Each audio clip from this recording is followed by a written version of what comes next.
Hello, everyone, and welcome to Analytical Fanboys. I am one of your hosts, Simeon Scott, and I am joined, as always, by the invincible Chris Gaston. How's it going, sir?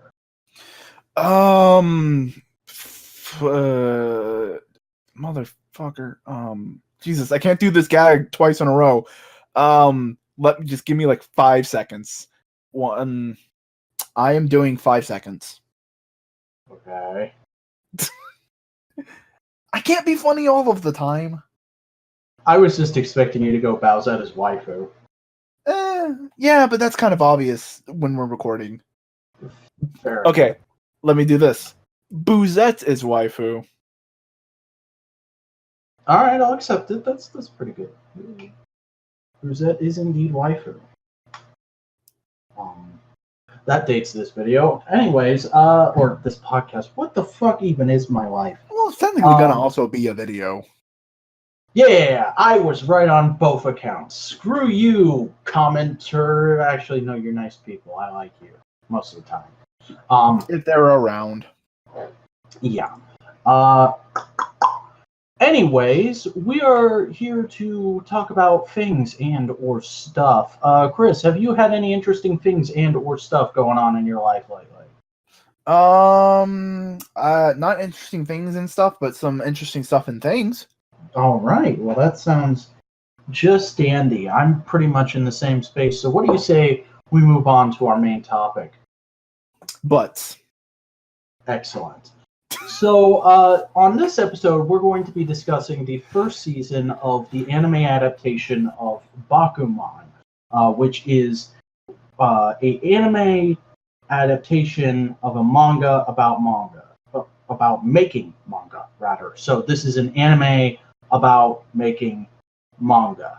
Very interesting. Very interesting.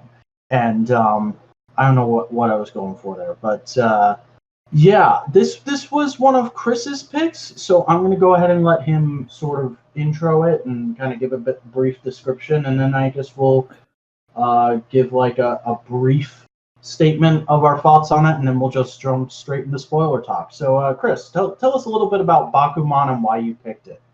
Bakuman is another one of my favorite anime, like top 10. Is the story of two dudes who come together and go like, "Hey, let's make some comic books," and they're like, "Yeah," and the whole story is just them trying to make comic books. One of the dudes goes up to this gal and go like, "Hey, if I fucking make awesome comic books, marry me?" And she's like, "Yeah." And then there's also another female character who falls in love with the other dude, and they're sweet, and they're high schoolers, and they're trying to make manga. Yeah. I mean, that's the entire show. That is the show. And, well, you basically said your opinion. This is one of your top 10 favorite anime. I as I said in the last episode, I had not seen this anime before, and I kind of never really intended to, because it's one of those anime that people always tell me, like, yeah, it's pretty good, but you should really read the manga. It's a better version. And I was like, okay, I'll read the manga at some point, whatever. And I had not read the manga before going into this, but I'm really interested in both finishing the anime and reading the manga now, because after watching this first season, basically, in my opinion, this show is a representation of everything I think life can and should be. It is literally like these guys are life goals, and the way they are handling their relationships is like, you are mature beyond your years. You guys are like, you've got shit figured out way better than most people in their 20s and 30s I know. And even the childish relationships are done with a maturity. Mm-hmm. Like we could get that in spoilers. All the stuff about and I guess we're just going to go straight into spoilers now. Our general opinion is this is good. Go watch it. And if you don't want to watch it, at least read the manga. Yeah. Or actually also read the manga, but yeah. But all the stuff about making manga was interesting in this series, but to me the main thrust of it was the relationship stuff, and the two things are kind of intertwined. But to me, it was just a never-ending sequence of me constantly going like, yes, this is mature as fuck. I love this character. Specifically talking about the main character, Masahiro, because his whole thing of like, will you marry me if I become a successful mangaka? And there's an anime version of it, and you voice the main character. Yeah, that's like, oh, that's like the exact kind of shit I've been thinking about for the last few years, because I'm a 21 straight cis male. I crave the same things every other 21-year-old straight cis male does, and that includes having a significant other and doing the things that come with having another significant other. But I'm also incredibly low on the totem pole when it comes to my career, and that annoys me more so than that thing. So my whole mentality is, well, I would love to have a significant other right now. All of my spare time goes to trying to get my career ahead right now. And if I had a significant other, like, as much as I would like to, as much as I would probably enjoy it, it would just take too much time away. So I'm waiting until I'm successful or at least comfortable in life to start seeking out another significant other. So seeing a character who is also self-imposing this rule onto him is like, this is relatable as fuck, and also I love this character. But also the way they did it was, it's a very like childlike, naive way of going about it. Like, will you marry me? And it's not like, hey, I don't want to like commit it. Like, it's mature in its immaturity. Yeah, and it's really interesting how the show handles that, because as it goes on, he is sort of slowly kind of pushed in the direction of, okay, but you need to at least talk to her regularly. You need to interact with this girl because you've had a crush on her for forever. That doesn't exactly mean you two are compatible. Like, you can't just say, this is going to happen and then we're going to get married and everything's going to be great. We're going to live happily ever after. You're going to have to get to know each other and make sure you're compatible first. And I like that the show does that very quickly. That's something they could have easily held off doing for a long time, or just not done altogether, because for as much as I like it, Japanese media does tend to be a bit too idealistic. On the whole, because the whole romance plots of this story likes to have its cake and eat it too. Mm-hmm. But I think what do you mean specifically by that? Because I had something pop into my head, but I'm not sure if you're going to have the same point about the show. Okay, because a lot of Japanese rom-coms, from what I've seen, really, really love to have most of the story be the build-up and the last hurrah of the story be, and now they're together, happily ever after.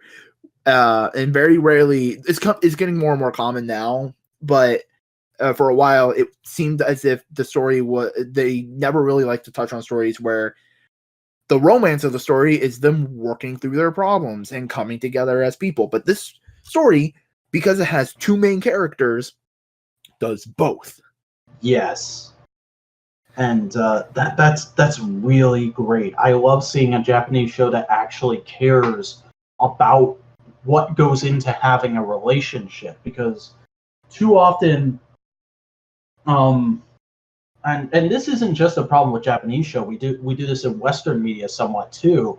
The will they won't days. We tend to put having a relationship on a plateau, and I think this is a large part of why people our age rush into relationships and don't get themselves to a good point in life before that, because we have relationships idealized as, this is what you're supposed to do.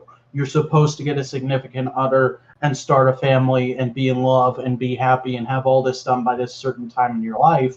And it's like, maybe at one point in time, but in the modern world, that's not necessarily the most important thing. And if you rush into it, you could potentially really screw up what could be a good relationship. Yeah.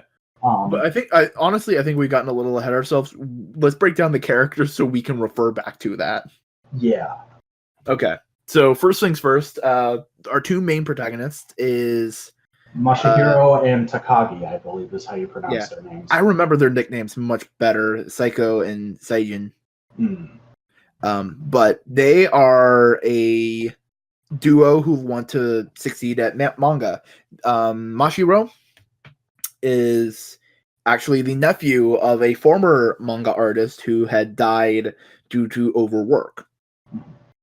Though early on in the story, the character believed that he died to suicide. But through working through this, he overcomes that like hang-up trauma. Well, it's this whole thing of where like he used to love manga as a kid, and it was because his uncle was so into it. And it's that whole thing of like the cool, fun uncle who you go hang out with whenever you can because he's the cool older guy who treats you not like a kid but like just another person.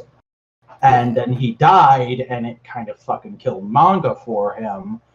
And then Takagi comes along and is like, hey, I want to make manga, but I suck at drawing.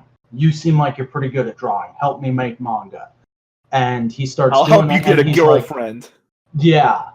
And he's like, oh, fuck, that's right. I used to really love manga. Manga's the shit. But he still has that little bit of like a hang up of like, yeah, but my uncle killed himself, so I'm still worried and nervous about this whole deal until like basically his grandfather and the editor-in-chief went like, nah, bitch, he was dedicated and he was bringing in shit till like 5 days before he died. He was working. He was trying.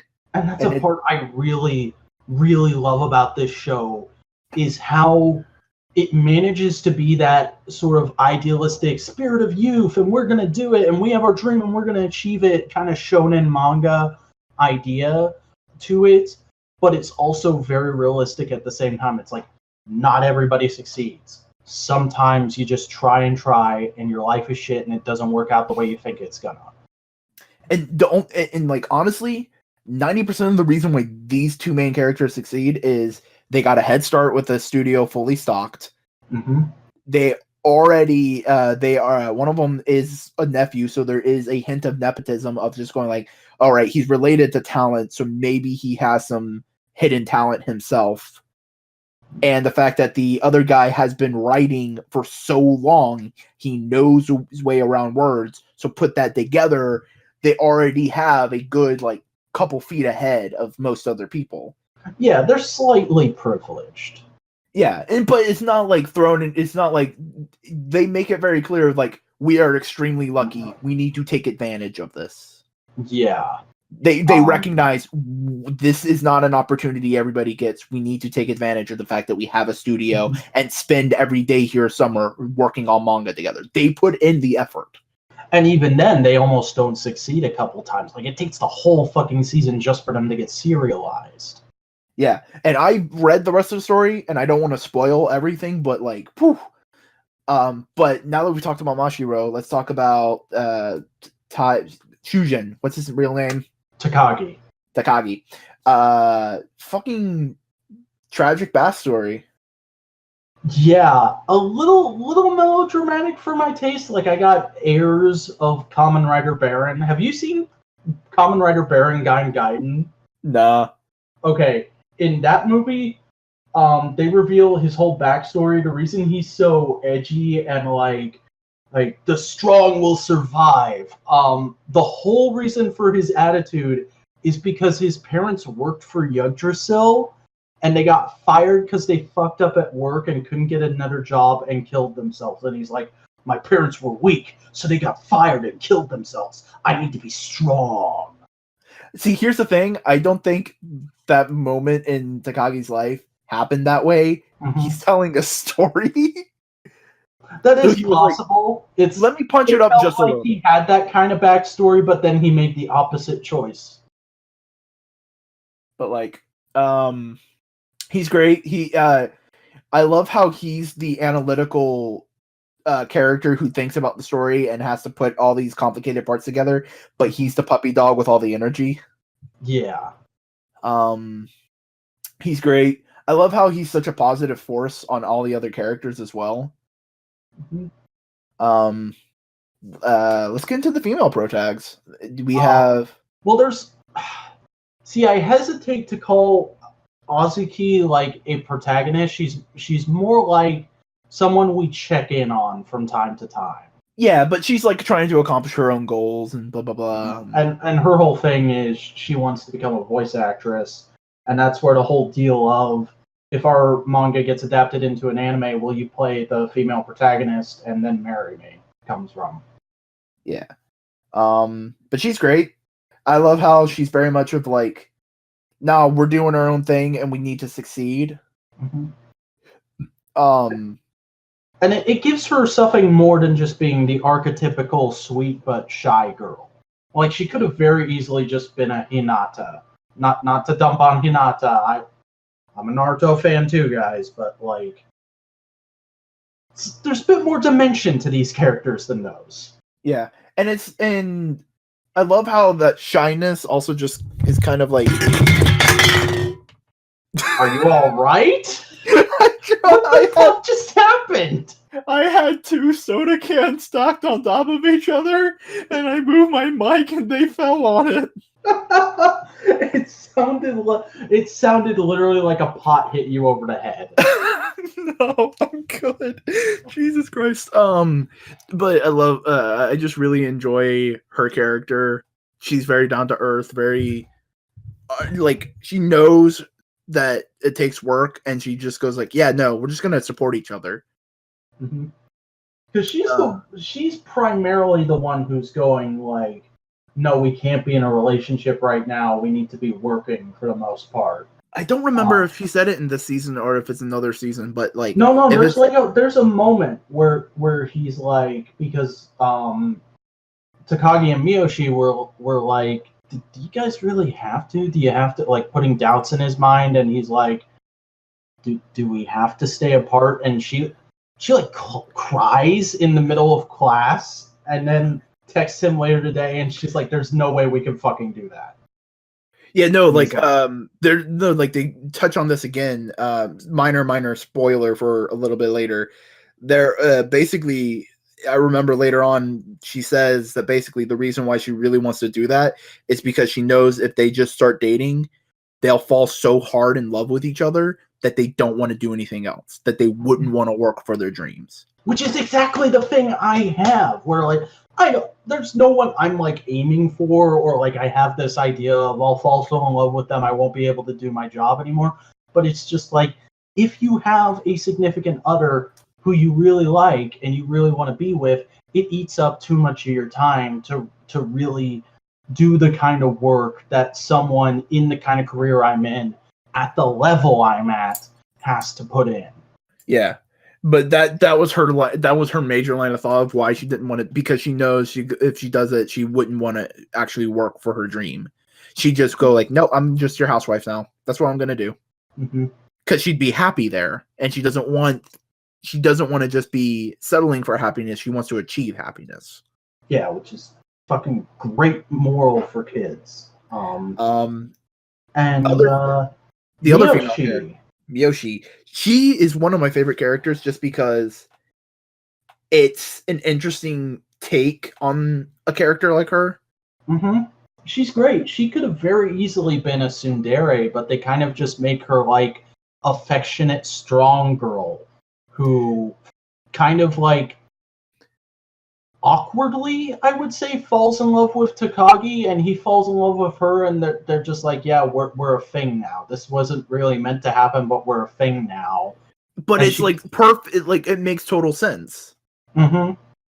They're down to earth in each other's opposite way that they get their heads in the clouds. Yeah, and what was it?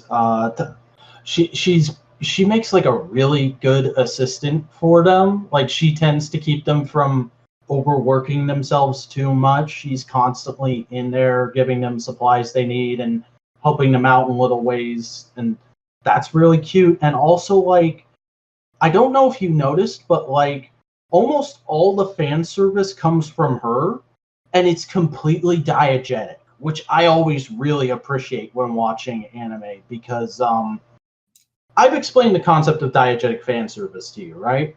Yeah, where it's a character wanting to do it because they want to be that way. Or it's this person is being looked at because a character is looking at them, not because they went, oh, we have to show boobs or otherwise people won't pay attention. Yeah. And even then, the fan service for her character is less tits and ass and more, oh, look at her. She's super understanding and really wants to love you. And she's cute and well built. Like, the only real moment where I was like, they're kind of steering a little too much into fan service territory, but it still works, was, I forget what episode it is, but there's some moment where she comes in the studio and she's like, I'm a bit tired, and she, like, does a stretch or something, and, like, both Takagi and Masahiro kind of ogle her, and then they're both like, yeah, she's hot. And that's it. It's not a, like, the camera pans across her, well, Takagi and Masahiro are still working, and then she gets mad that they're not looking at her, which would have been the stupid way to do that. Yeah, but but she's part of the reason why I was saying earlier, have their cake and eat it too, because they wanted to have this super idealistic romance, but then they also have this really down to earth, like, they didn't like each other before they started dating. It was kind of more like, yeah, let's date, let's see what happens, and then they just went like, nah, I really enjoy your company. Yeah, and the whole reason they start dating is just because he was joking around with her, and then it pissed off some other girl who thought she was dating him, but he had no idea. And then they're like, so who are you dating, really? And he's like, well, I don't really care about dating. I just want to be a mangaka.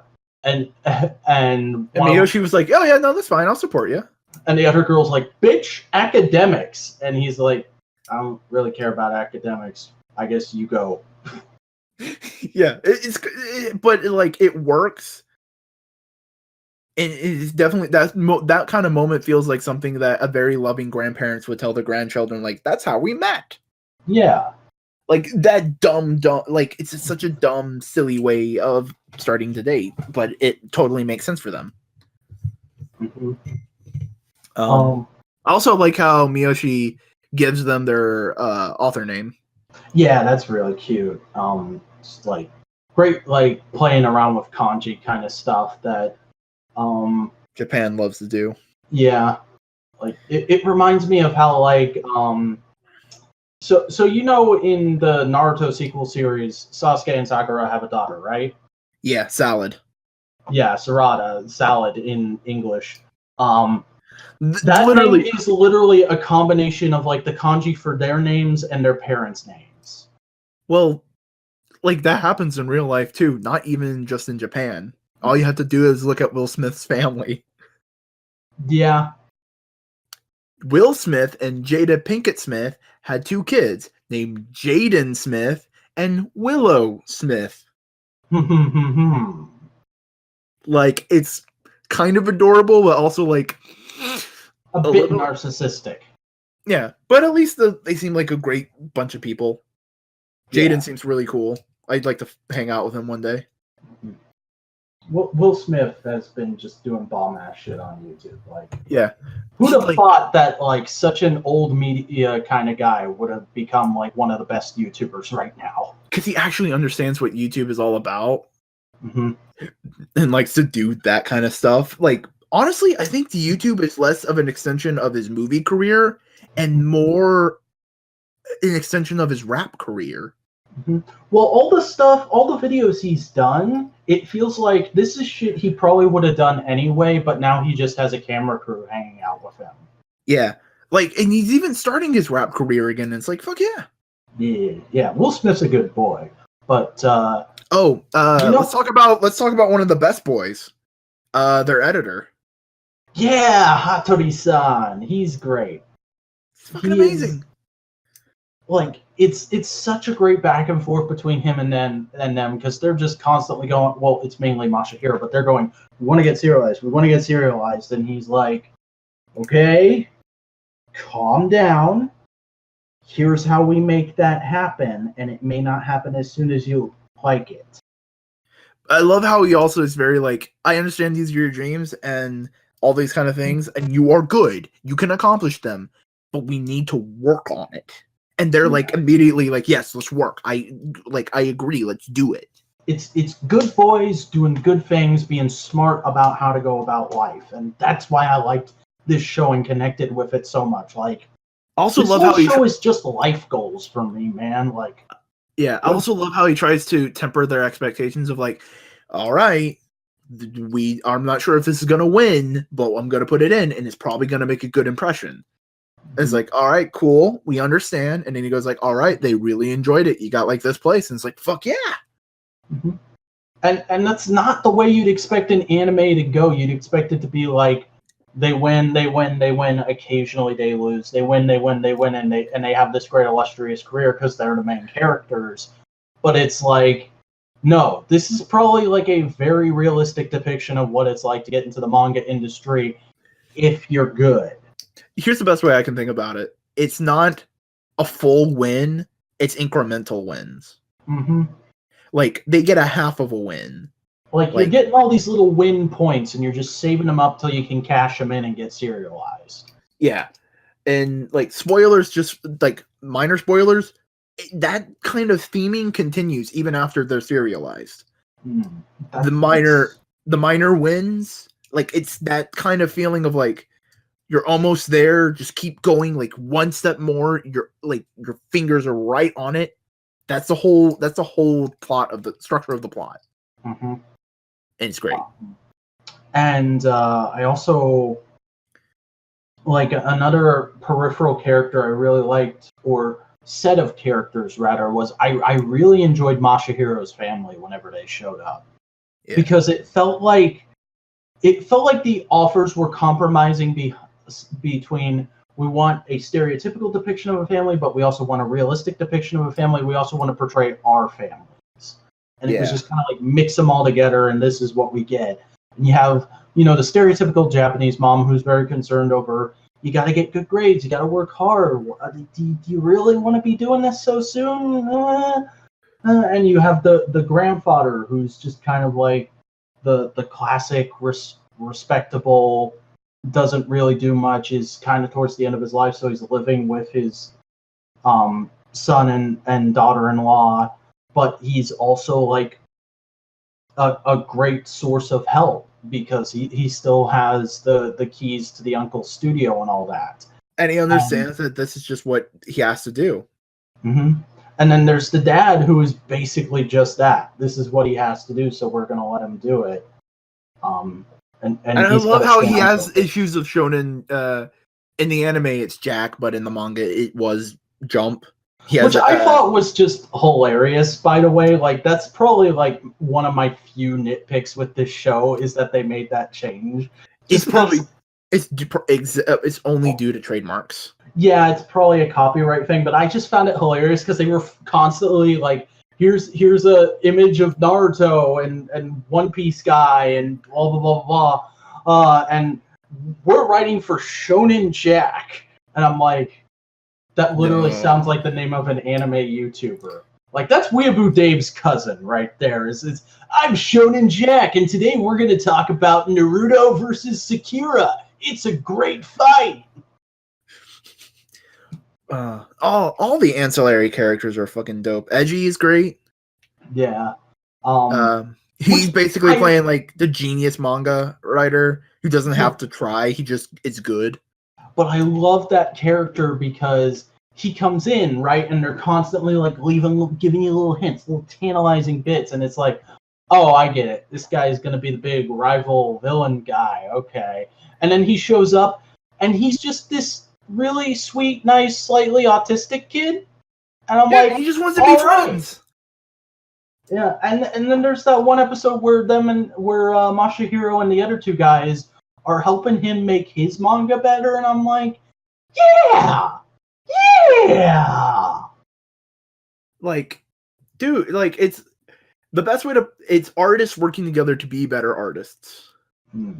That's the whole point of this show.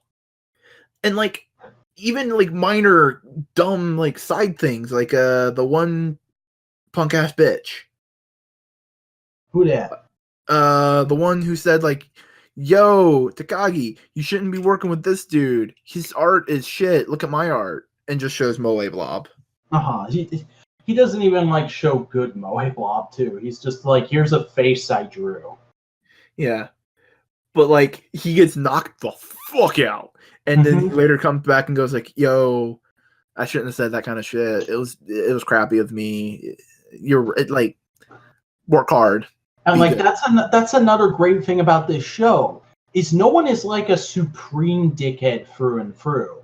And the only time there really is a supreme dickhead, it's like they immediately get their comeuppance and then they're no longer supreme dickhead.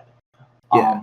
Like the fucking what's his name? Famous musician guy who's like, I'm gonna become a manga. I want another way to fucking express myself because I've done so well in these other mediums. Yeah, and he gets like canceled after like fucking 10 chapters. He doesn't even get serialized. He's like he submits it, and then they're like, this is complete shit, and you almost missed the deadline, so no.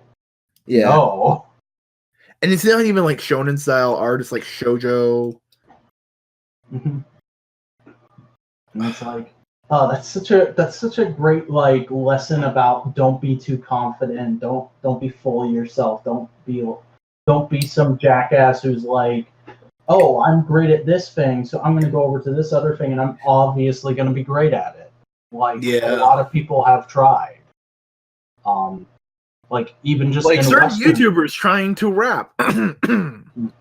or certain YouTubers trying to make their videos more like a TV show. Who was that one? JonTron. Oh, right. Because I was talking about Jake Paul. You could also say it's Digi, but I thought you were making a Digi crack. Yeah, it could like it's just a general idea of like, oh yeah, I'm a YouTuber, let me rap, and they have shit flow. I mean, Digi's raps are okay, but they're nothing incredible. Yeah, but he's also not trying to be like mainstream rap. He's doing grind rap, which he's doing like grind nerdcore rap. Yeah, like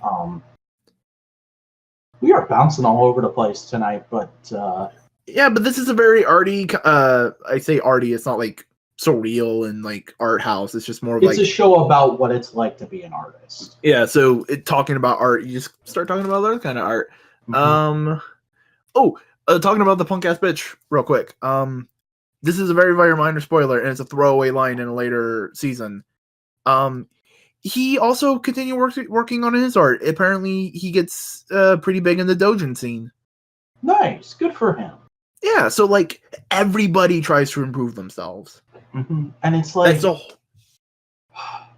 okay, I said this to you before we started recording, but like, I to hop into my next point, like, one of the other reasons why I really enjoyed the show is like it feels like the anti-Beck to me, where Beck was more like this kind of wishy-washy, trying to be a relationship show, but also having the band stuff in there. And it being more like a series of events rather than actually stringing together how a career works. This is like a solid map of like, this is how these people's career works. Here's a good relationship. Here's a main character that's a bit wishy-washy about how he wants his relationship to be. But at the end of the day, he can express himself and he has goals. Unlike fucking Koyuki, who takes forever to say anything to his love interest. Okay, I know because they're trying to go for a similar thing, an artist being an artist. Mm-hmm. That's what they're going for. Bakuman goes about it as a truncated series of events. This is what they would retell as the story of them becoming an artist. This is like after the fact, when someone goes like, so how did you start? It's like, this happened, this happened, this happened, this happened. And they tell it as a story. That's what Bakuman is. Beck is them becoming artists as it is happening. And life doesn't happen like a story. Life doesn't feel like it's a story. So later on, this is what made us Beck. This is what happened. This is when we wrote the song. This is what made the song. But as life is happening, it's more of like, oh, I got this like weird bit for a guitar. And then like 5 days later, you go like, oh, wait, I've added more to it. Here's a cool song. And that's how Beck feels to me. And that's a fair point and probably pretty accurate, but whenever somebody makes that point about something to me, my comeback is always, but I'm not interested in real life. I'm interested in having an interesting story told to me. Yeah. Like, more realistic media doesn't equate good to me. No. I'm not saying that makes it better. I'm just saying I appreciate the atmosphere of that. It's not a matter of better or worse. It's a matter of tone, and I like that tone. I mean, it's just fair enough, but the quote I always go back to is, funnily enough, from Transformers 2. Story, plot, details, facts, condense, tell it. That's what I want. Yeah, see, I'm much more of a guy who goes like, how does the story feel? Like, I could care less if it's like coherent. Like Gurren Lagann, barely coherent. It's a good story. It has all the plot details, but it's not coherent because it's all about like, this is the bombast, this is the crescendo. Let's get to the crescendo. I kind of disagree with that because, in my opinion, Gurren Lagann is like one of the most densely packed shows of all time. But that's an argument but that for densely another packed day. is part of the tone and the atmosphere. Yeah. Or another example, Fooly Cooly. Yeah. This also may just be the fact that I'm a music guy, so I really appreciate tone and atmosphere because I grew up, I like immersed myself in stuff like, just because a lot of songs are literally just tone. It's getting across a feeling, like Eleanor Rigby by the Beatles is all about just this weird, sad woman just being there. It's not a story. It's just about Eleanor Rigby, or something like fucking The Pretender. That whole song is just a moment of tone, of feeling, of fuck you, you liar. Huh. You know? So I appreciate when a piece of media goes through less of plot and more of like, here's the feeling, which for me, Beck was more about feeling of, I'm insecure, I'm trying new things, I'm trying to be better, when Bakuman is, we're just going to be better. Yeah, we're gonna be better, and this is how we're gonna do it, which is how I like to think about life. Bakuman is the end of the equation. Beck is showing your work.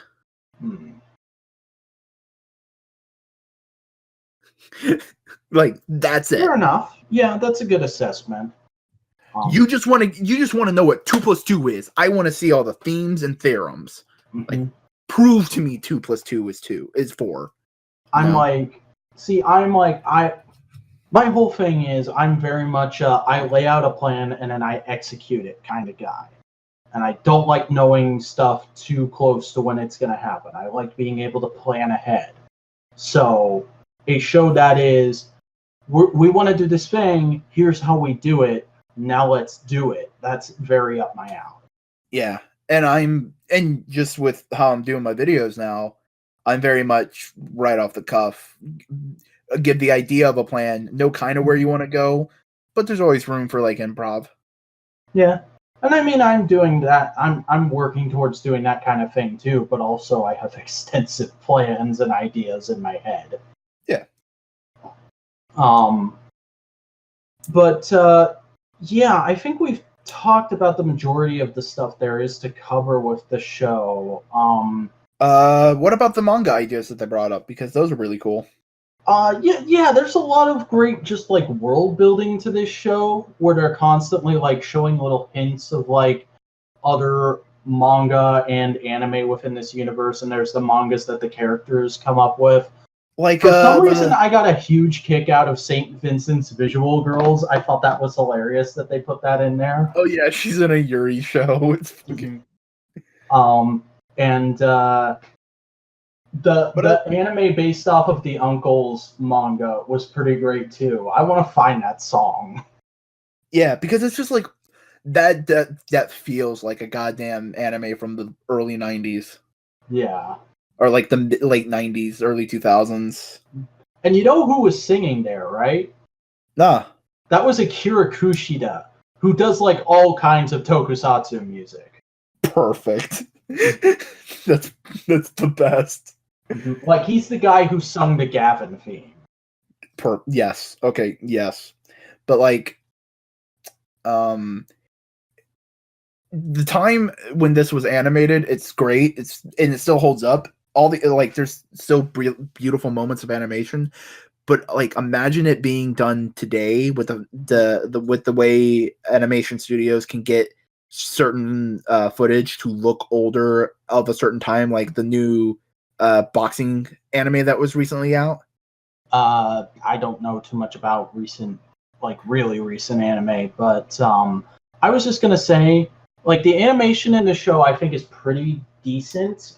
It's good for its time because it's like that tail end of awkward transitional period in the 2000s where we're figuring out how all this newfangled computer animation technology works. But I didn't really find the actual directing of the animation to be too creative. I was like, it's all competently done, but there's nothing like interesting going on here in just the way things are set up. It's mostly like point, execute it, move on, which I suppose works for the show as we talked about, but it wasn't entirely visually engaging. So I do think this is a show that, were it dubbed, because the dub only goes to like the 5th episode, I think you said. 7th. Were it actually entirely dubbed, I think this is a show that you could kind of just watch in another tab, except for like a certain few scenes. Yeah. But music was good. Yeah, there's parts of it I liked. A lot of the background. The opening's good. I like the opening. The opening's good. I like the 2 endings better. Because they just felt more about the whole working towards your dreams part of the show, and I know the opening is supposed to be about the romance part of the show. A lot of the background music felt bland to me. I'll say that. Like, there's a few good tracks, but for the most part, a lot of it just felt like generic insert here kind of stuff. Yeah, and it gets in your head in a weird way, like dun dun dun dun dun dun. Whenever things are good are happening, it's like with that string piece. Yeah, you know what I'm talking about. It's the thing of where like I never hear a show where I'm like, oh, this score is outright bad.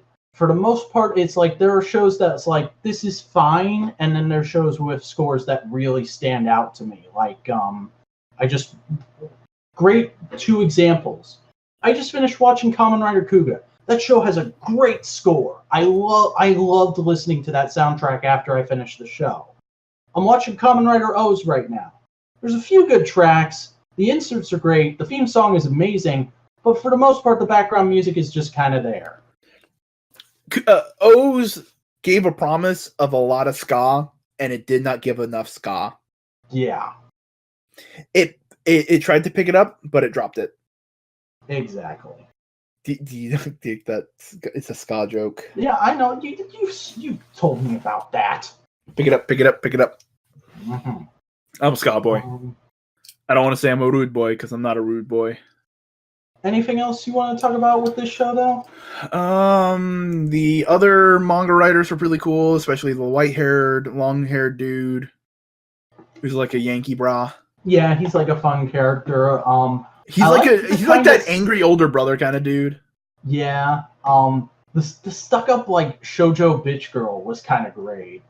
How she's like, oh, I don't even need to read your manga. I just know mine's better. And then they're like, what the fuck is with this story? It doesn't fit in a shonen magazine at all. Yeah, no. Like they're very and like doesn't she like immediately go like real like are you sure, and actually starts taking criticism? Yeah, she doesn't like take criticism. This guy just kind of throws it at her, and then she leaves the meeting and immediately calls her editor and is like, hey, throw that manuscript away. I'm gonna rewrite it one more time. Yeah. But I mean, like, still self-improvement. Mm-hmm. I like how Edgy has like little crow wings out of his pencil dust. Yeah, what were those dusters. Those like weird feather wing pen things? I've never seen those before. Okay. I didn't have one that looked like that, but I had something very similar. I think it's just more of like what culture's like. Japan probably likes those better. But basically, when you are doing a lot of drawing and erasing, you get a lot of pencil and eraser debris on your drafting board. So you have that to wipe it away. It's basically a feather duster, but it's designed to get pencil stuff out off your workspace. Because the show was like making a big deal out of them, because like you said, Eiji like puts them all over himself, and like there's one in the logo, and I was like, is there supposed to be significance to this tool? Yeah, I've never seen it before. Most of the stuff in the logo is all like drawing and drafting apparatus. That's another reason why I kind of like the show, because I had to take drafting in college and I enjoyed that. But like, and some of that stuff where it's like, oh yeah, I love doing that kind of stuff. Yeah. And you know, like one of my other favorite parts of the show, since we're on the drawing topic, is like during the period where Takagi is like trying to come up with a good story, Masahiro is just like, well, I need to keep doing good stuff. I need to keep improving. What can I do? Oh yeah, I'm gonna go through every manga that my uncle owned that's in this studio. And I'm just gonna bookmark like really interesting pages, and then I'm gonna try and draw them myself. And I'm like, that's an awesome drawing exercise that I feel like a lot of like Tumblr artists and like just fledgling artists on the internet in general should probably give a shot. Like, if anybody's listening to this and is a draw boy, like maybe pull down all your comics and just like bookmark some interesting pages and be like, these are going to be my warm-ups for the next few months. And once you get them down, redraw the poses with a different style. Yeah. Well, I got the feeling that's what he was doing, was he was being like, I'm going to try and do this image, but in my style. Yeah, because poses are great. Poses are a thing that artists... I've never been good with poses. Mine always came out stiff. Art. Yeah, my art ability basically extends to scribbling on a piece of paper and then going like, it vaguely looks like this. I'm going to say it was this all along. I'm good at thumbnails, and I'm good at architecture and man-made objects. Well, I mean, if you want to count Photoshop, I'm a decent level Photoshopper. Like, I got pretty good at like quick, rough sketches of like still lives, because we had one period where all we did for like 10 minutes at a time was just draw an X-wing. Nice. No, because he was our teacher was trying to get us to think less of detail and more of general shape and just getting proportion and understanding what the object is, more than just going like, there's this much shade here at this area. It's basically, he was trying to take us away from the tree we were staring at and show us the forest. Nice. So yeah. I just need to do that more. I just need to buy some sketchbooks and just do that, because I miss that. Well, all right. I'm like racking my brain, but I can't really think of like much else to talk about the show. Unless you want to just get into like specific story beats that interest you. I like how it takes like half of the show just to even get really noticed by the manga publisher. Yeah, that's nice. I like how this show paces it out so much. Like I mentioned, it's not till the end of the season when they get serialized, and so much of the show is them just trying different things and trying to figure out what works for them. Like at the beginning, they're a niche group. They're doing like niche weird sci-fi stories, and then they're like, fuck, maybe this isn't gonna work. Let's try some mainstream stuff. And that doesn't exactly work, so they have to switch gears again and become detective writer boys, which I felt was like, because this is written by the guys who did Death Note, or the original manga was at least. And I feel like this was probably like them vaguely alluding to how they got to the point where they came up with Death Note, because like maybe they did some weird sci-fi stuff at first, and then they did some mainstream stuff, and then they were like, hey, what about this? What if we did a thing with a notebook that kills people? Okay. This will be a slight spoiler for you, but we're not quite at Death Note yet. Oh, that's interesting. Yeah. Once you get further into the story, the Death Note is obvious.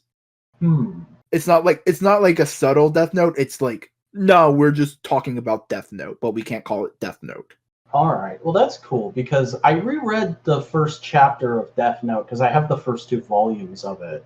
And I read it all the way through once, like years ago. But I reread the first chapter tonight in preparation for this, and it blew me away just like how much more competent and solid that series is compared to this, even though it came after it. And I was trying to work that out in my head, and I figured out they're trying to give this story a more rougher feel. Like Death Note is such a refined, really like we know what we're doing here detective story that it's obvious with at least this early part of Bakuman, they're going like, this is early in their career, so we need to give it kind of a rough and kind of like it could go anywhere feel in order to evoke that feeling of they're not quite to the place they're supposed to be yet. And I really appreciate that about this show.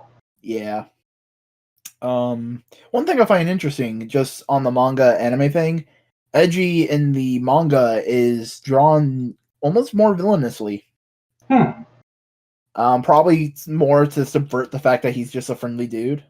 Yeah. But like, I just wanted to point that out because they never once looking at Edgy, you go like, oh, he's an asshole.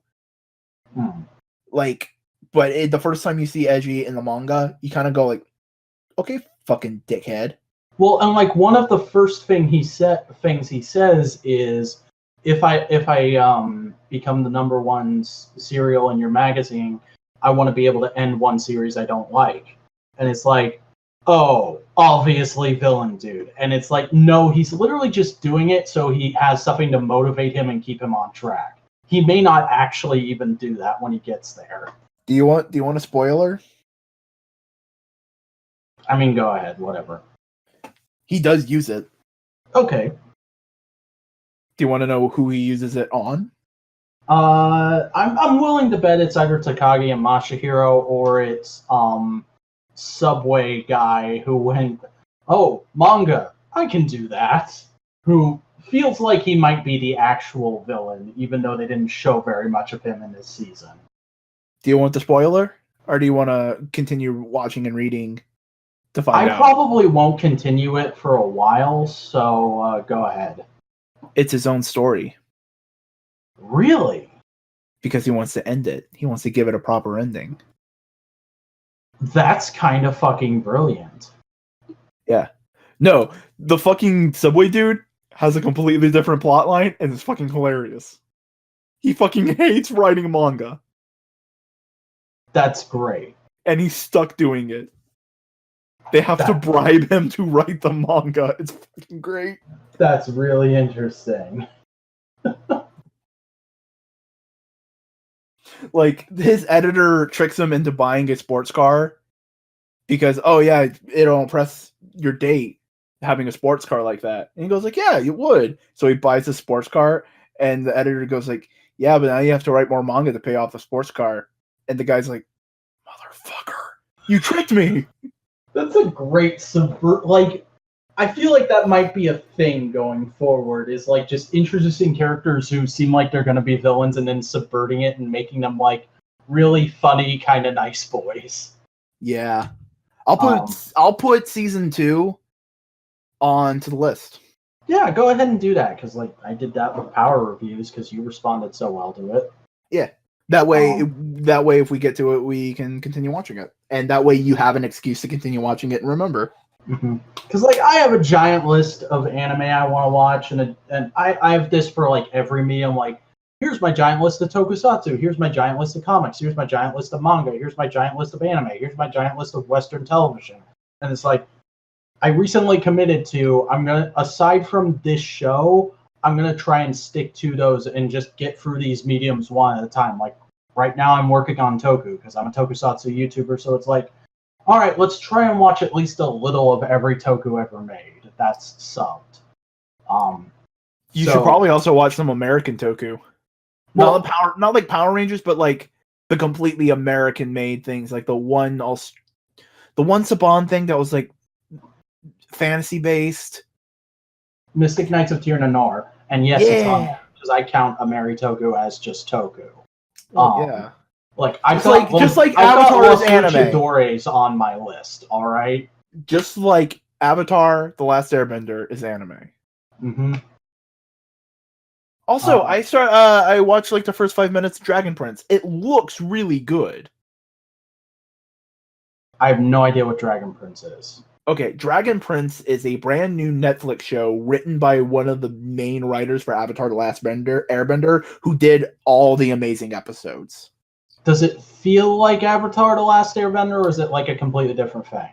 It's tonally it's similar to Avatar, but it's less Eastern mythology and more Tolkien. Okay, that's good because like I like the Netflix Voltron show, but the whole reason I stopped watching it was because it's a bunch of like staff writers for Avatar: The Last Airbender, and that show just kind of started feeling like Avatar: The Last Airbender in space to me. Yeah. No, this may have a very similar vibe for you, and I don't know. I only watched like the first 5 minutes. But yeah, Bakuman's a great show, and I really enjoyed it, and I want to watch more. I don't know if there's really anything else for us to say at this point. Yeah. Okay, well, with that said, I guess we'll go ahead and move on to everyone's favorite segment of the show. It's time for Fucked Up Fruit Facts with Chris. Eggplants are technically fruits, classified botanically as berries. Huh. How are they berries? Like, what makes them berries?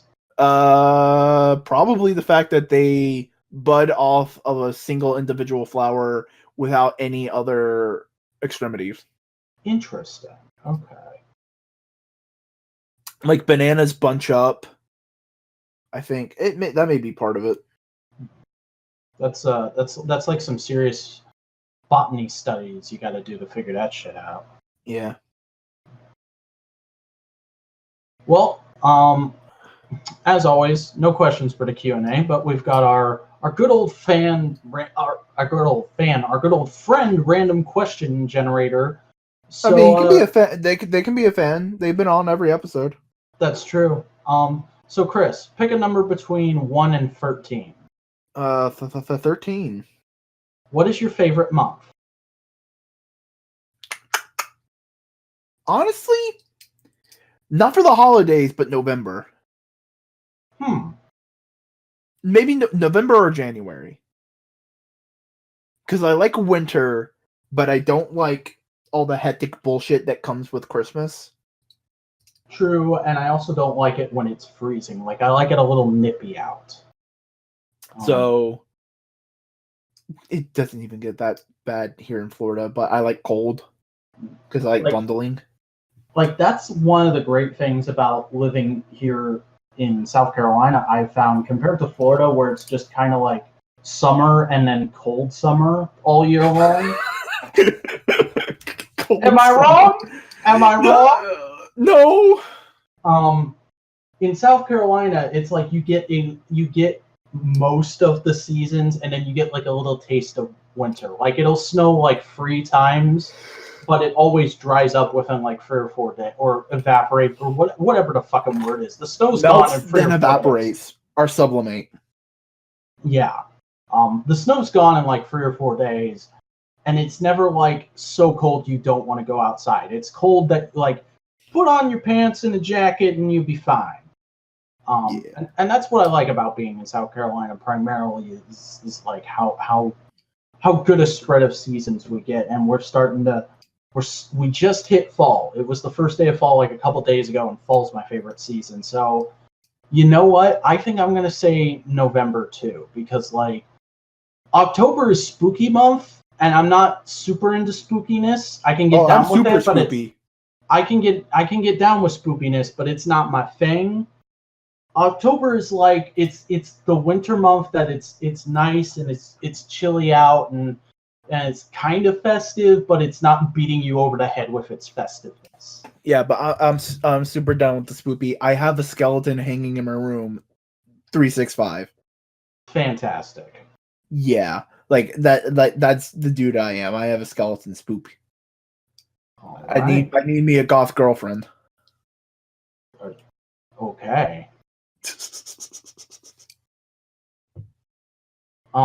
Get that All spoopy. right. Well, are you ready to select what our next topic will be? I have no voice in the selection, but sure. Okay, so the topic for the next episode of Analytical Fanboys, assuming we don't decide to do it to 0.5 or something, is going to be. Oh What is it? my god! Okay. I'm laughing not because it's something bad or stupid. It's just incredibly serendipitous. Because you recall, I told you if we were going to record tomorrow, I couldn't record till later in the night, right? Yeah. Do you know why I said that? No. It's because I have tickets to a Fathom event screening of the Transformers the movie. It's And one night only, 7 o'clock tomorrow. And guess what was on the list and just got selected? The Transformers the movie. Yep. So this is great. I don't have to go out of my way to watch it at all this time. Holy shit! Lucky son of a bitch. And I guess depending on how your work schedule is, maybe you don't have to either. Well, I'm off tomorrow, so I can just watch it tomorrow. I mean, maybe there's a fee. Dude, do you have money right now? Nope. Okay. If there is a theater near you that's doing the Fathom Events thing, I will pay for your ticket. Nah, there's none. Oh. The closest is like an hour away, and I don't have a car. Okay. Well, that sucks, but still, it should be pretty neat because, like, this is the Transformers the movie is legit in my top 5 favorite movies, and this will be my first time seeing it on a big screen, so I might have like a slightly different perspective on this than I would have had otherwise. I need to show you Movie Bob's video about the Transformers the movie. He did a really good write-up about it. Yeah, I've seen it getting shopped around a couple times. I've just never actually sat down and watched it myself. Basically, the whole point of his video is that just because the Transformers the movie is a piece of corporate art made to sell toys doesn't nullify the fact that it has an interesting story that people connected with. Cool. Basically summing up that the people who grew up watching this movie, just because, even though they know it's a piece of corporate art meant to sell toys, they still connected to the fact that Optimus Prime dies. Like, that doesn't nullify the emotion they have to it. You know what? I think what I'm gonna do to be like my going out of the way preparation for this episode, since I don't really have to do it this time, I'll go ahead and finally watch that video, so that can be a better part of our conversation if we decide to make it so. All right then.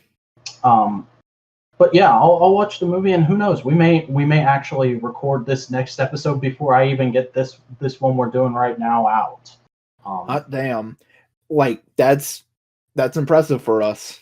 Yeah, and it's entirely because of the serendipity of our wonderful random episode selection system. See, the first second you started laughing, I thought you were laughing because it was the thing I had recently just put on the list. The Wizards movie. Oh yeah, that shit. Fritz! They killed Fritz! That'll make sense when we watch that movie. That'll be a fun episode. Yeah, I think that's gonna do it for this episode of Analytical Fanboys. So Chris, why don't you tell everybody who you are and where they can find you on the interwebs? Hello, I am Chris Boingo Writer Guest. You can find me on YouTube. There's a couple videos there, working on more. You can find me here on the Analytical Fanboy podcast. Twitter, Boingo @Boingo_writer. I have a D&D podcast. We don't have a home for it yet, and only the first episode is really released, but I can put a link to that in the description for you to check out. I play a, best way to put it, a transforming monk called Teo Tataramoke. And he can dunk. It's a fun show. I like it, and that's big ups because I don't usually like D&D based things. Yeah. So that's all that. Yeah. All right. Well, of course, I am the Vacuuminator. You can find me on YouTube at youtube.com/thevacuuminator. I make analytical videos about tokusatsu and other tokusatsu adjacent things like Power Rangers. I also have a bit of a storyline going for my videos.